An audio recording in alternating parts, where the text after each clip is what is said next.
During the summer of 2003, events in the northeastern United States involving a strange, human-like creature sparked brief local media interest before an apparent blackout was enacted. Little or no information was left intact, as most online and written accounts of the creature were mysteriously destroyed. Primarily focused in rural New York State and once found in Idaho, self-proclaimed witnesses told stories of their encounters with a creature of unknown origin. Emotions range from extremely traumatic levels of fright and discomfort to an almost childlike sense of playfulness and curiosity. While their published versions are no longer on record, the memories remained powerful. Several of the involved parties began looking for answers that year.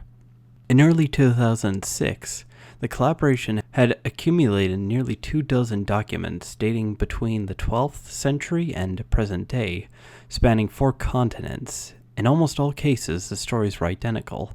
I've been in contact with a member of this group and was able to get some excerpts from their upcoming book.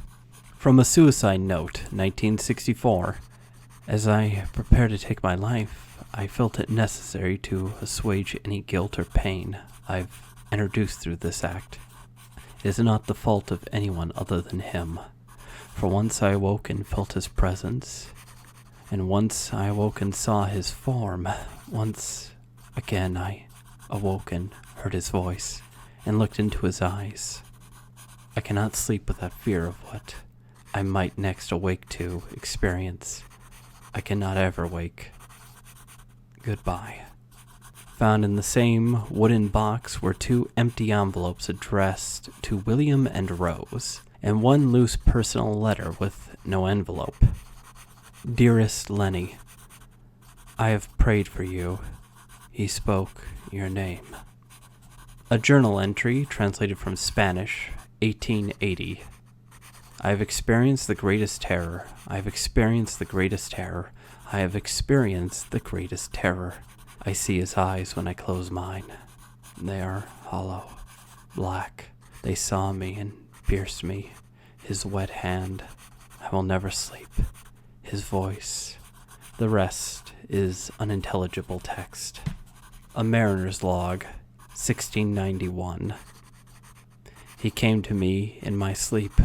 From the foot of my bed I felt a sensation. He took everything. We must return to England. We shall not return here again at the request of the Rake. From a witness, 2006. 3 years ago, I had just returned from a trip from Niagara Falls with my family for the 4th of July. We were all very exhausted after a long day of driving, so my husband and I put the kids right to bed and called it a night. At 4 a.m., I woke up thinking my husband had gotten up to use the restroom. I used this moment to steal back the sheets, only to wake him in the process.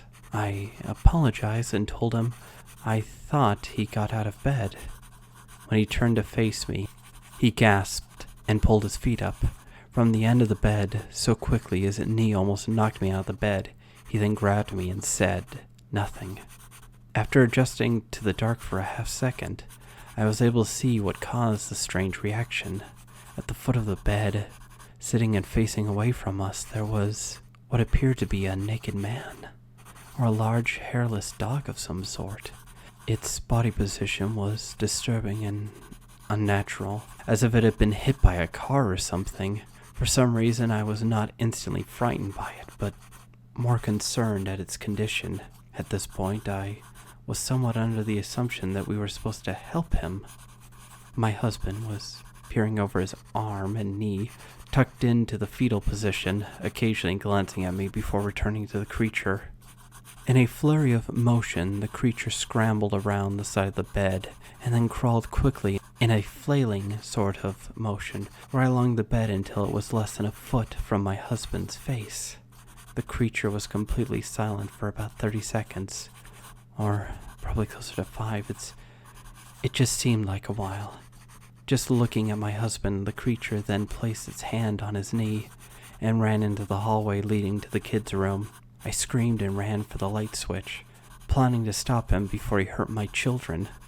When I got to the hallway, the light from the bedroom was enough to see it crouching and hunched over about 20 feet away. He turned around and looked directly at me, covered in blood.